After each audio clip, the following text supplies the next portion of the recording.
eles conseguem se segurar pelas tecnologias que eles criaram. O Brasil está com a sua população envelhecendo, por isso precisa investir em tecnologias. Porque quem vai sustentar esse país mais na frente? Isso também é um debate de soberania. Por que os Estados Unidos agora estão discutindo apoiar e incentivar as famílias a terem filhos? Por que a China saiu da política do filho único? Porque um país apenas com uma população mais idosa é facilmente dominado por outro.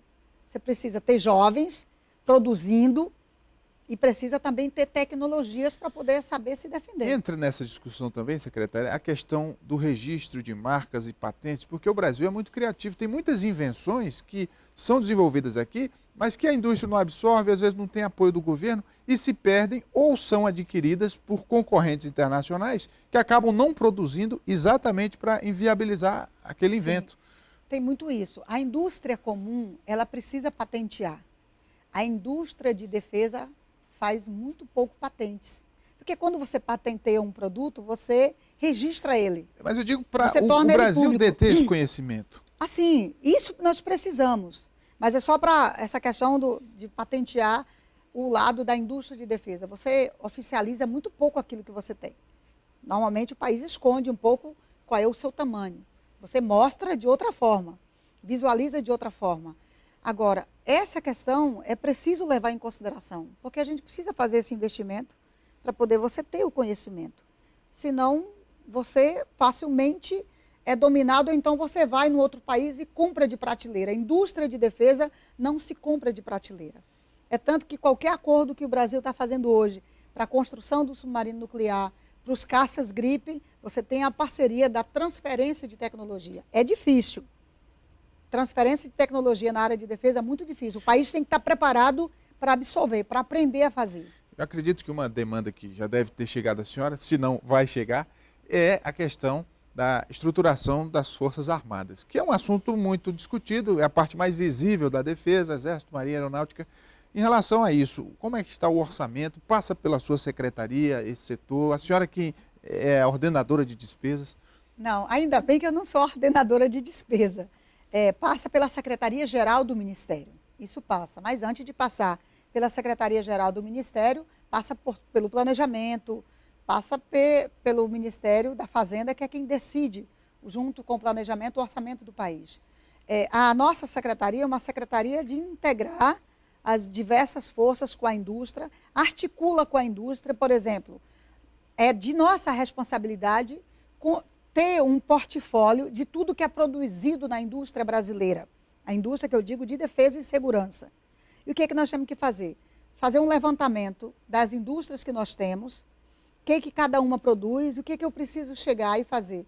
Discutir com o secretário de Segurança de São Paulo, com o governo do estado de São Paulo e dizer, olha, os carros blindados que vocês compram, o armamento que vocês compram, a munição, os coletes, tudo podem ser feitos no Brasil.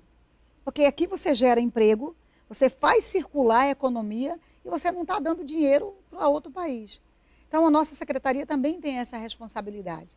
Se o Exército decide que para proteger a força terrestre, aliás, para proteger as nossas fronteiras, porque é a força terrestre responsável, no CISFRON, por exemplo, que precisam de um equipamento X, de um radar diferente, então a nossa secretaria vai estudar onde no Brasil ou numa parceria com o exterior nós podemos adquirir aquele equipamento.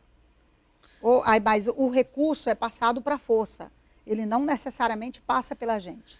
Aliás, essa é a melhor parte, porque é bom você articular, correr atrás, mas ordenar despesas hoje desse país é difícil. Para a gente encerrar, secretária, que experiência a senhora leva do parlamento, da sua trajetória política nesse setor executivo? Olha, Rogério, primeiro eu tenho uma compreensão clara de que qualquer país forte e soberano tem que ter uma defesa forte.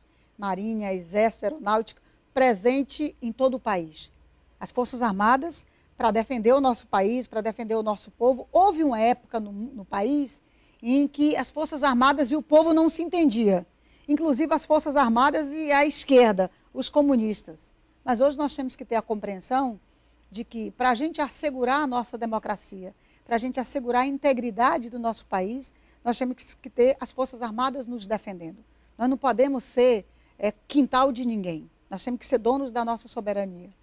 E a experiência do parlamento, principalmente na Comissão de Relações Exteriores e Defesa Nacional, que foi lá onde eu fiz esse debate da defesa, é o que está me ajudando nessa experiência hoje lá na secretaria.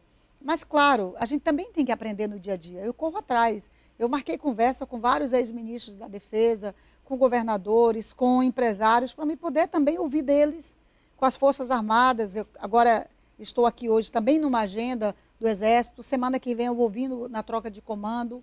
No mês de fevereiro eu vou acompanhar um pouco o Hospital Navio da Marinha, fazendo atendimento aos Inclusive, ribeirinhos. os militares batem continência para a senhora, né? Batem continência, mas eu tenho, pelos militares, todo o respeito das forças que cuidam e protegem a nossa população, o nosso país. Muito bem, conversei aqui com a secretária de Produtos de Defesa do Ministério da Defesa do Governo Federal, a ex-deputada Perpétua Almeida. Muito obrigado. Obrigada, Rogério.